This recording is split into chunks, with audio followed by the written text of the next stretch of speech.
Administrators includes a principal from Marjorie Stoneman Douglas High School, as well as from Palomar High School. Rich Thomason reports. Scientists have revealed the first image ever of a black hole depicting a fiery orange and black ring of light swirling around the edge of the abyss. Supermassive black holes are light-sucking monsters of the universe. Theorized by Einstein more than a century ago and confirmed by observations for decades. More on these stories at townhall.com. I'm John Scott. The following is an America Matters media production. The views expressed do not necessarily represent those of the station or its advertisers, although we think they should. But that's the opinion of America Matters Media.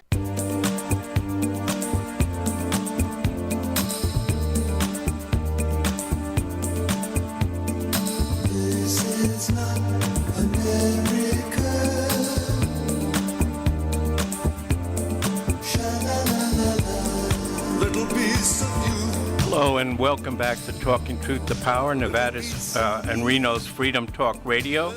I am your host, Brendan Trainor, my co-host Leland Faegre, and on Skype from Seattle, Jennifer Terhune Green. And we also have a special guest on the phone. I believe he's from Wilmington, Delaware, and Willie Shields. Is everybody here? Sounds young.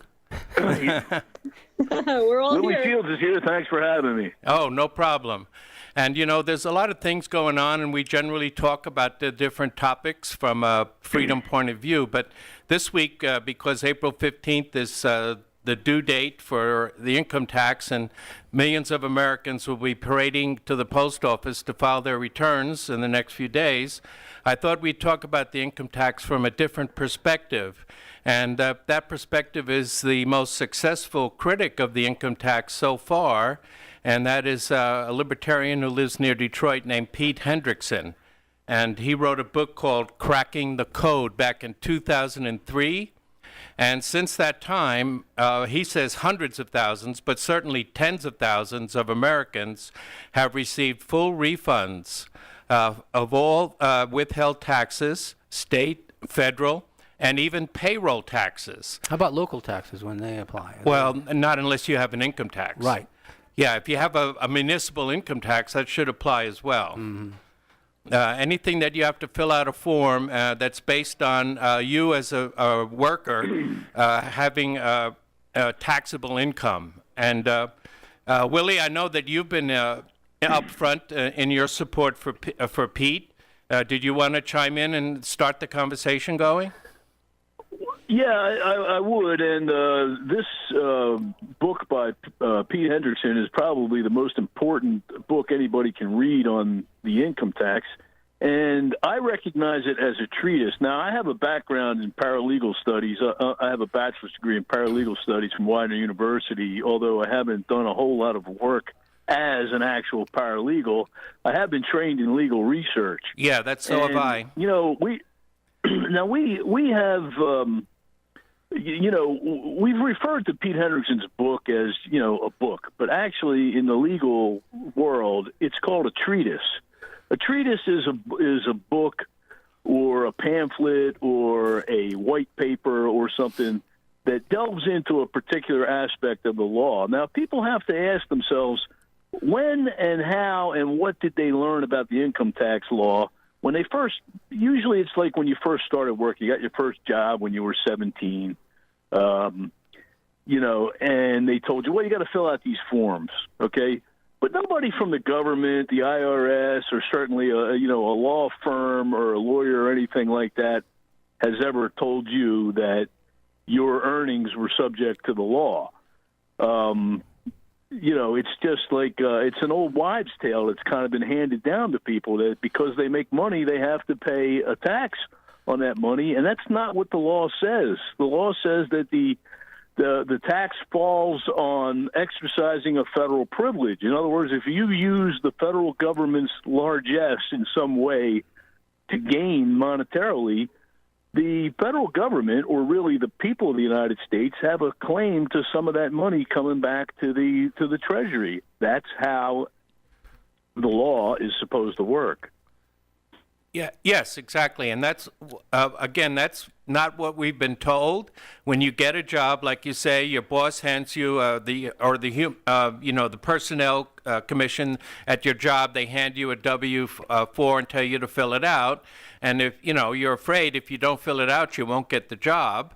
And so you fill it out, and then they give you a W-2 in January, and that's their statement about how much so-called income, or which is really, as we know, wages under the statutory wages, not actual wages, that you have earned, and you're supposed to then fill out a 1040 and attach that W-2 to your 1040 and mail it in with a check, or possibly, in most cases, to get a partial refund of all the taxes withheld from you, but without any interest during the year. Well, the W-2 is an important thing to focus on, and I've had Pete Hendrickson on my radio show. I do a radio show from WVLT in Vineland, New Jersey, which is in the Philadelphia market, and I've had Pete on. We've talked about this before, and I get him to focus on the W-2 because people say, oh, I've got this W-2, and I have to attach it to my income tax return. Well, what do you do? When you get a W-2, you're basically getting a government form from somebody who's been fooled into believing that he is a government employer, as that term is defined in the law, which he's not. And he's saying that you earned federal wages, as that term is defined in the law, and you did not. And basically he's saying that here's the numbers, here's how much, it's all taxable.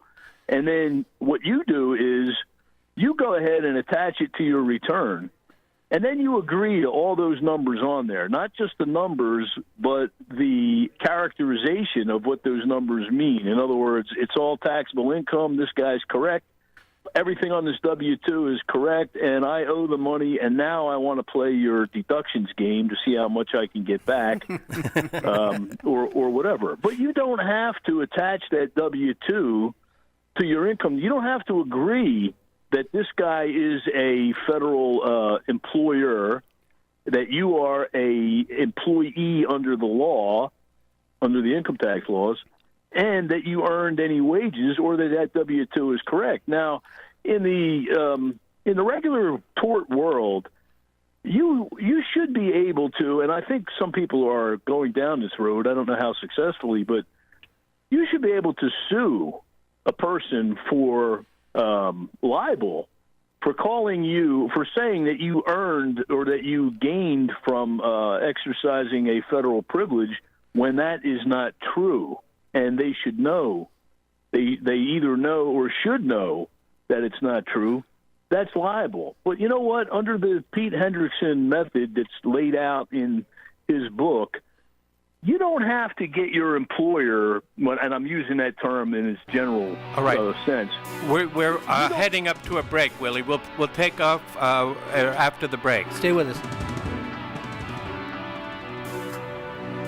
Hi there, Leroy Marshall here to welcome you to our new world-famous Marshall Mint. Serving veterans today, tomorrow, and for years to come. To find out what's hot and happening, join Lady J for Smooth Jazz Tune-Up. Join me Saturdays, 10 to noon, here on America Matters. Are you shy and don't want to talk on the air? Text us your questions or comments to 775-237-2266. Now back to the show. Hello and welcome back to Talking Truth to Power. My name is Brendan Trainor, along with our regular co-hosts Leland Faegre and Jennifer Terhune Green. And we have a special guest, Willie Shields, who's calling in, who is a paralegal. And we've been talking about the income tax. And what Willie left off at the break was that people don't realize that the government, when they write a law, they have to define the terms in the law. And these terms are sometimes called terms of art. And they only apply to the law, and they don't apply to anything else. So, as Willie was saying, we use the words colloquially every day. Just like the DA in Chicago said that she recused herself from the case, and then she had to admit, well, that was just colloquial. I didn't really recuse myself from the case. That's how she put it. Yep. And so the colloquial terms that we use every day, like wages, employer, employee, they mean a totally different thing under the statutes, and you have to look at the definitions in the statutes to understand what they actually mean. Now, Willie, I remember you were on one of your Twitters, you were saying that, and you do have a Twitter feed, which you're welcome to tell us about, but you were saying that when you went to paralegal school, you were the only one that brought up this question about the definitions in the statute. Nobody else seemed to think it was important. Yeah, and it's really funny. And I talked to Pete Hendrickson about this a couple of times on my radio show, and I said, cracking the code was like the gift they kept on giving when I went to paralegal school, because it came up over the income tax comes up in all these different subjects. It came up in contracts. It came up in wills and trusts. It came up in. It's just, legal research, everything it came up in. And so if I had to write a research paper, I did it from the angle of the income tax. So I was always drawing different conclusions than the rest of my classmates were. And I told Pete, my professors, who are all attorneys, they never told me that, they never said, your research is flawed. Willie, did they show? Said things like it's, yeah. Did they show you the exit when you brought this up? I mean, did they try to get rid of you? No, nothing. No, you know what? They were very gracious about it. They would say, this is very interesting. Now, they wouldn't say, hey, eureka, you've discovered whatever. But they did not. And you know what? The papers always, I got A's on the papers, so they must have agreed with the research. Yeah, I guess so. They could not debunk. Listen, here's the thing about the law: you cannot debunk it. Okay? The law is written in black and white. It's in English. It's black letters on white paper. Okay? And, words mean what they say and how they're defined. Okay? And you just mentioned these terms of art. You can always tell when you're reading these terms of art because it'll say, for the purposes of this code section, automobiles means Fords and Chevys. Okay. Now, they break it down further. They'll say, well, it also means Volvos and whatever, because they fall into that specific category. So yes, they can also mean that, but it doesn't mean fruit trees or automobiles. The term automobiles is not going to be construed to mean crock pots or something, or pots and pans or whatever. No, it's gonna be Ford Chevys and also four-wheel vehicles that you can drive around. So that you're talking about the word includes. So when there is a statute that the word includes means what is specifically mentioned in the statute, but it could also mean other things of the same generic class, but not other things outside of that class. For example, very well put. The IRS has a phrase called trade or business, and all the time I see people that believe that if they have a trade or business, that means they have a job or they have or they're self-employed and they're working for a living in a trade or business. But that's not true. When you look at the definition, it says trade or business includes the functions of a public office. So it could mean the functions of a public office, or it could mean the president of a federal corporation, or it could mean anything that's attached to that phrase public office, not necessarily meaning, a secretary of state or an attorney general, but something that has to do with the functions of that office. And so, Brendan, we can get deep into the weeds on this, and there's a lot of nuts and bolts to be discussed. But I urge your listeners to go to losthorizons.com and read everything they can on there, and also get the book, Cracking the Code. Read the book. And you know what? Even though I've got legal training, I had to read this book maybe like 2.5 times before the light bulb comes on. But I'm going to tell you and your listeners, Once that light bulb comes on, it's like ringing the bell. You cannot unring the bell. You're going to understand why you hear things like, oh, the income tax is voluntary in nature. And you'll say to yourself, wait a minute, voluntary? How come people are in jail for income tax evasion if the income tax is voluntary? But once you read this book and you understand what's going on and that light bulb comes on, you're going to understand. Everything's going to start to fit together. Like, you can't see me right now, but I'm meshing my fingers together like two gears working together. You know, it all. Can't see it, but I can hear it because you understand. Right. Now, you know, once that light bulb comes on, there's no going back. Okay, and then you know, you say, okay, well, how come people are in jail for income tax evasion? I'll tell you what that's all about. Okay. What it is unfortunately, if you believe that you owe this income tax, in other words, you're not CTC, cracking the code educated, you haven't read this book, you believe what everybody else believes, you know, about the income tax, that I made money, I owe money to the government. And then you fill out these government forms and you lie about those numbers to try to, you know, illegally evade the tax, you know, then you're guilty of a crime. And if, you know, proven in court, you can go to jail, and there are people sitting in jail for doing that.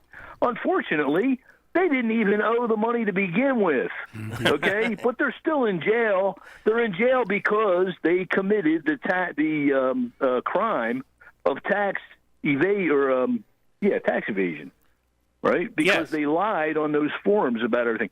You don't have to lie to save your money.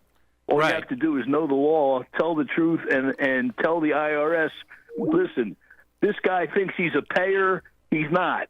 He thinks I earned wages. I did not. These are the real numbers. I'm signing under penalty of perjury. I stand by the law, and there it is. And then they send you your money back. It's that simple, folks. What would be more fun? By the way, what would be more fun than telling the IRS to go pound sand? That's what I'd like to know.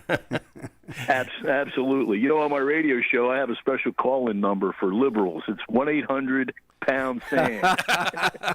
So, anyhow, listen, my Twitter handle is @WillieOnRadio. I urge your listeners to check me out on Twitter. I need more followers, so go on there, follow me if you like what you read or you see or whatever. It's I hope they're taking Willie notes. On radio. I hope they're taking notes. What was it again, Willie?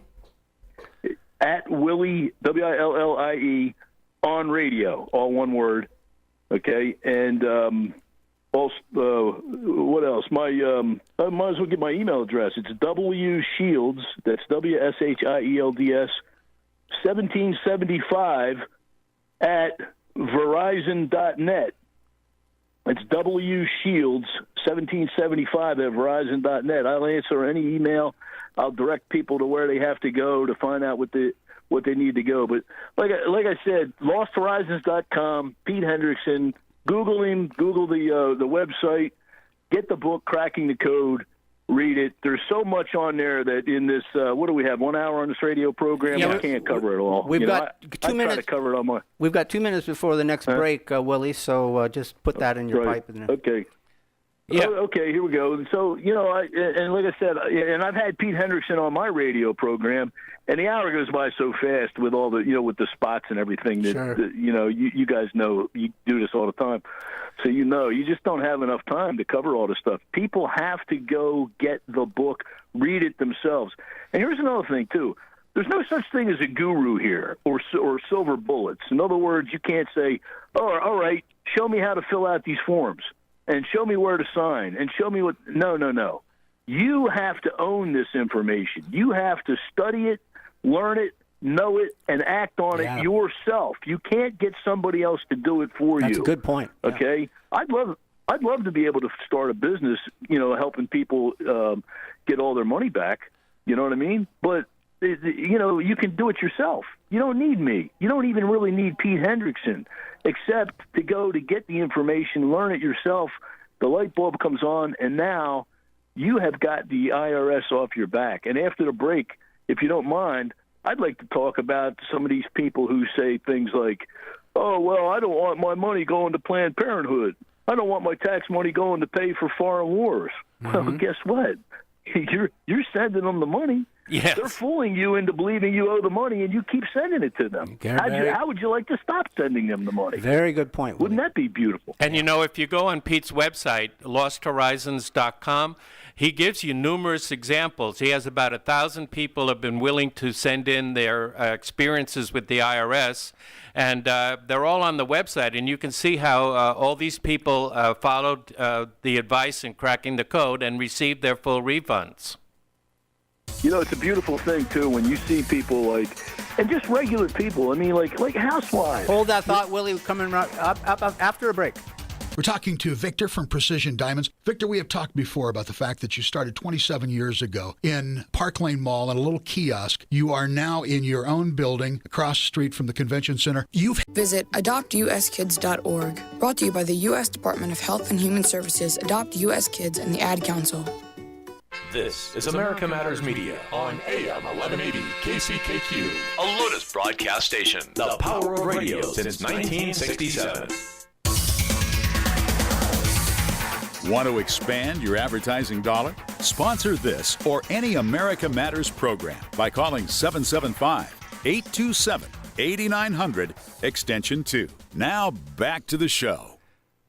Hi, and welcome back to Talking Truth to Power. This is Brendan Trainor, your co-host, along with Leland Faegre, Jennifer Terhune Green, and our special guest, Willie Shields, today. And before we get back to talking about the dreaded income tax that we were all supposed to file by April 15th, I'd like to give a shout-out to our main sponsor, Reno Computer Services. And they are Reno's premier computer repair, malware removal, and data recovery service. You can reach them at www.renocomputerservices.com or give them a call. Their number is 775-737-4400. So, Willie, we were saying that before the break that you don't have to attach your W-2 to the 1040. You can rebut it, but how do you do that? Is there a special form that you can use to rebut the W-2? Yeah, and Pete covers this in his thing. It's very interesting. There's a form called 4852, IRS 4852. You can go on irs.gov, and, you can download it right there, fill it out, print it out, and you attach that instead of the W-2, okay? See, when you attach that W-2 to your income tax return, you're saying that, hey, this guy reported this and it's all correct, okay? And I'm attaching it to show you that it's correct. Now, the IRS already has a copy of this because they send it, the so-called employer sends it to you, but they also send it to the IRS, which is why you have to file an income tax return. If they have what's called an information return on you, a W-2, from somebody, or 1099 or K2 or whatever those other things are called. I don't know. 1099K. If the IRS has that, you have to rebut it, and the only way to rebut it is with a return. And if you fail to file a return, you broke the law. Now, it's only a misdemeanor, failing to file. Tax evasion is a felony, but failure to file is a misdemeanor, okay? But failure to file is a violation. It's you violate the law. You have to file an income tax return. Big red flag. Brendan, I think I read from your previous email to me about your history with the income tax, and I have a very similar kind of history. And that is this: I think we all, growing up, if you're interested in the law at all or the Constitution or whatever, that you realize that there's something wrong with the income tax. So you start to, you become kind of like an easy prey to people who want to sell you a little snake oil here and there, and they have these weird ideas, and they might tell you, well, listen, you're a non-taxpayer. You're not a taxpayer, so you don't have to file an income tax return. Okay, so, and the government can't force you to do this work and file an income tax return or whatever. So maybe you pay attention to these people. Maybe you get in trouble. Maybe you don't. But the thing is, you realize that there's something wrong, and you look around. You might be wandering in the desert for years until you come across Pete Hendrickson, who tells you, no, listen, the law is the law. And not only do you have to follow the law, but the IRS has to follow the law also. And they have rules and regulations on top of the codified laws that they have to follow, and you can hold their feet to the fire. And when you do that, you get all your money back. And isn't that a beautiful thing? That is a beautiful thing. Instead of dancing around the law or even violating the law, you follow the law. Mm-hmm. Yeah, that's that's the thing. But I know who you're talking about. And Nevada is the home of, Irwin Schiff, for example. He had his office in Las Vegas for a long time, daring people to show him the law that requires you to file and pay taxes. And Aaron Russo, the populist candidate for governor in the 90s, who put out a DVD called Freedom to Fascism, which was very popular. Very good. And criticizing the IRS and the law. And things didn't work out that well, especially for Irwin, who died in a federal prison.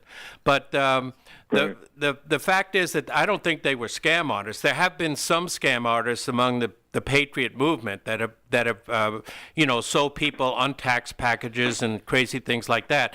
But they weren't scam artists. They just didn't understand what Pete understood. And maybe the 1998 Taxpayer Bill of Rights helped Pete understand. But the Congress actually said, the hearings in the 90s about the income tax in Congress were very dramatic. They had IRS agents speaking behind screens with muffled voices, distorted voices to hide who they were, explaining how the IRS collects taxes, and it shocked the country. But the big thing is that most people said, wait a minute, if I go to an IRS audit, how come the burden of proof is on me? Why isn't the burden of proof on the government? On the state, yeah. Yeah. And the fact is that the Congress said in their Taxpayer Bill of Rights that the way to challenge the government and shift the burden of proof back to the government is to dispute the information returns. It's right there in black and white. And then the government has to rely. If you dispute the information returns, the government can't use them anymore. They can only use from their own knowledge or from witnesses. Now, their own knowledge would be those people that have a federally connected job, because their books are open to the government, and the government knows exactly how much they disperse to these people. So the government has firsthand knowledge of what people that actually have federal income earned. And so they can come back and say, wait a minute, you earned this much and you have to pay it. But for the average citizen out there in the streets, there is no other evidence that the government has about whether your earnings are taxable or not. It's up to you to tell the government whether you had taxable earnings or not. Yeah, that's right, and it's all about what sworn statements that the government has, right? So when you fail to file an income tax return, they've got a W-2 from somebody who swears that he's a payer, that you are a payee, I guess, or whatever, and that you earned these wages, and you never disputed it. So it's going to go down on record, and for all legal intents and purposes, that you owed the money and you didn't pay. So, there's the government, the IRS, they have no choice. They have no election. They have to charge you with a crime or refer you to the Department of Justice. The IRS doesn't prosecute anything. Or even come after your money. I mean, they rarely charge people with willful failure to file, but that's the only thing they can charge you with. Most of the time, they're just after the money, penalties, and interest. They want you to file a return and acknowledge that you owe the money. Right. Now, you mentioned the burden of proof. I'm kind of curious about, so what you're basically saying is that instead of a W-2, you should be filing a different form, and that form that actually disputes the income information that's on the W-2. Is that correct? Okay, the purpose of the form, it's Form 4852, and the purpose of it is to correct an erroneous W-2, or, a W-2 that's either false or incorrect in some material way. And what you're doing is you're saying, this guy's wrong. Because he's claiming to be a government payer, or government employer, and he's not. and he's saying that I made money which should be characterized as federal wages when it's not. So you don't attach that W-2. You attach Form 4852 to correct that information, and then there's boxes in the 4852 that have to be filled out. But like I said, we can get deep in the weeds on this, but we don't have a whole lot of time in 1 hour to do this. And I would refer people to Cracking the Code by Pete Hendrickson, HENDRICKSON, and to get all the information about how to do this. Or Lost Horizons. It's really LostHorizons.com. LostHorizons.com. Yeah. Yeah, and also and here's another. His YouTube station has a lot of information. Pete Hendrickson's channel on YouTube is also a valuable resource. And Willie, do you feel you've been harassed because of the information that you share with the public on your show? Have you caught? I wouldn't. No, you know what? I wouldn't say harassed in any way. I mean, I've had some negative callers on my radio show. They call in and go, "Hey, if people listen to you, they're going to go to jail." No, well, you name me one person. Well, I mean the IRS. Have you heard from them? Name me one person who's in jail. Pardon me? I mean the IRS. I'm not referring to your callers. Oh no. Well, well, here's the thing. For most of my life, I was actually a government employee. Okay, I worked for the Federal Aviation Administration as an air traffic controller for over 20 years, and so therefore my wages were in fact wages, and I was subject to the income tax. So most of my life, I paid the income tax and should have paid the income tax. But once my employment with the government was up, okay, then I started, doing the Hendrickson thing. They fight you a little bit. They test you, let's say. Okay. Now, not all the time. Sometimes they'll just send you your money back and say, okay, you're good. But sometimes they'll test you a little bit. They'll send you a letter. And here's the thing about it too. The letters are all boilerplate. In other words, they come with numbers on them. It'll say like, IRS WP 542, let's say, or something. I'm just making a number off the top of my head. I don't know what it is. But, so you go on Pete's website, you punch those numbers into the search box, and you'll see what the letter says. It might be redacted as to name and social security numbers or whatever, and then you see how these people answered the letter, okay? Or how Pete would suggest maybe that it gets answered. And you can find that on there. And then you can write them a letter back, and you can change the names and the numbers to fit your circumstances or whatever.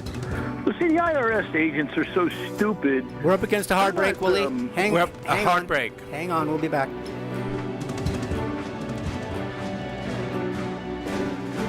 Old Tales of Nevada, Past and Present, a TV show that tells the story of Nevada's past, present, and future. Whether it's people, places, things, or events, we cover it all on Old Tales.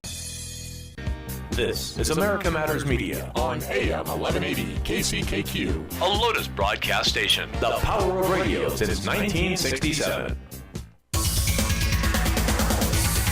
Unable to listen to the whole show? A recording of today's program will be available later today. Visit americamatters.us and click on the podcast link. Now back to the show. Yeah, I hope they're taking notes because otherwise they can listen to the podcast and pick up on everything. Yeah, we have a podcast. Our show is archived. But, you were talking about the Form 4852, but there's also something that people should be aware of, and that the 1040 that you fill out and send is also, you fill it out in an alternative way, and that all of your income is zero. So it's what is called a zero return, and it is perfectly legal. The Ninth Circuit in 1981 said zero is just a number, and you can use zero as your number on the 1040. And the IRS Office of Special Counsel said, well, the Ninth Circuit said that, and so we're going to make it nationwide so there won't be any confusion. So a zero return is perfectly legal. The only thing is, other tax people that we've mentioned, like Irwin Schiff, he advocated filing out a zero return toward the end of his career, but he He said basically just attach a statement criticizing the income tax for constitutional or what other grounds, and that is what makes it frivolous.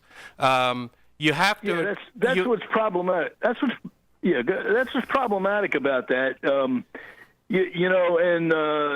frivolous is one of the things that the IRS, they did this to me too. They said, you filed a frivolous return and we're going to fine you $5,000. Okay. Well, I answered their letter by sending them a letter of my own, that said basically you broke your own rules about a return being frivolous, because in order for it to be frivolous, you have to do certain things, and those things are all listed in the IRS regulations. And a zero return, like you say, or a CTC educated return or whatever, does not fall into the frivolous category. Well, guess what?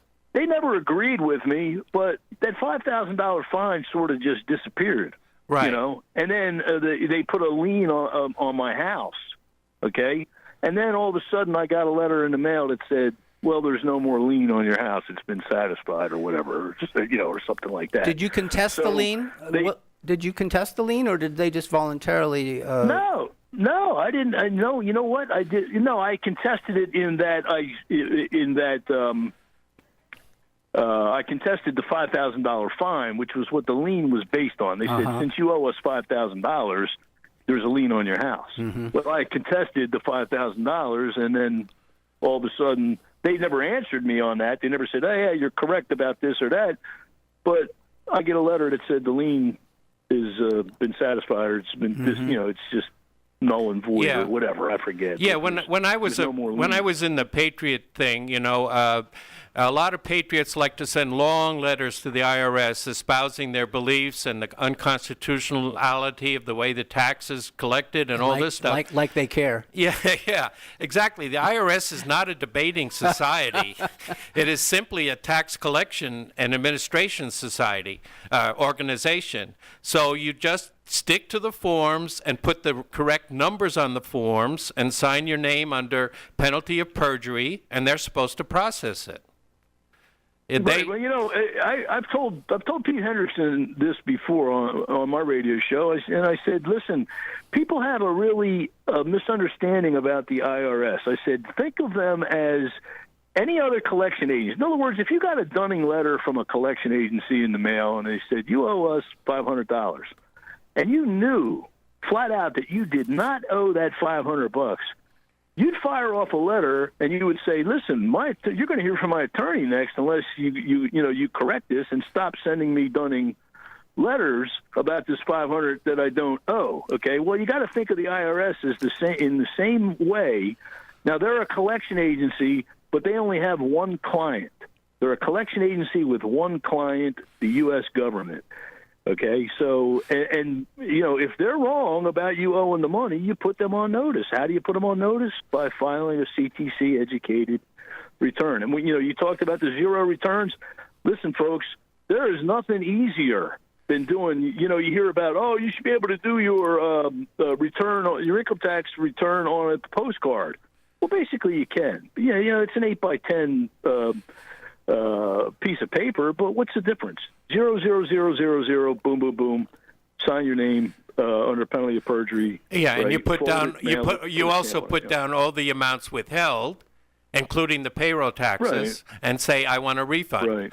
But your income is zero, and that is the issue. And it is. I mean, the libertarian movement really turned me off when they started talking about, we want a flat tax, or we want a sales tax. And that was the big deal about reforming the income tax. And I said, wait a minute, all you're asking to do is make the income tax more convenient for you. It's not about convenience, it's about getting to the heart of the issue. You mean like a value-added tax? Yeah. Hey, here's another funny thing about these guys with the flat tax and the value-added tax and the fair tax and Grover Norquist and all these guys, okay? They never talk about reducing the size of government or the size of the amount of money coming in. They go, we'll go to a flat tax and we'll take in this much more. We'll take in even more money than we took in before. Yeah. Why the hell do we want to take in more money? Right. Exactly. Yeah, well, I think I mean, Grover Norquist would want to reduce the size of government, but you're right. A lot of these flat tax and fair tax people that infiltrated the libertarian movement, you're exactly right. Oh, we don't want exemptions. Well, if you're going to file income tax and you really believe you owe a tax, you should take every exemption you can, every deduction that's legally available to you, because why should you give the money to the government? But the fact is that the biggest exemption, the biggest loophole of all, is the Constitution and the laws themselves and the Supreme Court cases that say that unless you have a federal income, you don't owe any tax. It's not the federal income tax, it's federal income taxed. And that's the big difference. When I worked for the government, okay, I had to play the exemptions game, okay, because that's what you do. You pay. They encourage you to pay the least amount of taxes that you legally owe. Okay, I worked for the federal government. I got a federal paycheck. Okay, so the tax applied to my earnings. I had to pay the tax. That's the law. I don't have a problem with the law. I never did. When I was subject to it, I played the exemptions game. I went on and said, okay, I get an exemption for this, for that, blah, blah, blah, blah, and here's the numbers, and that's it. And I played the game. But you know what? If you fall into a different category where you don't owe the tax because your earnings are not taxable income under the law, right? Then you don't play the exemptions game. You are exempt, period, in a manner of speaking. I hate to use that word because that's actually the technical legal term, I believe. You have exempt income. I believe that's the exact word that the government uses. Your income is exempt.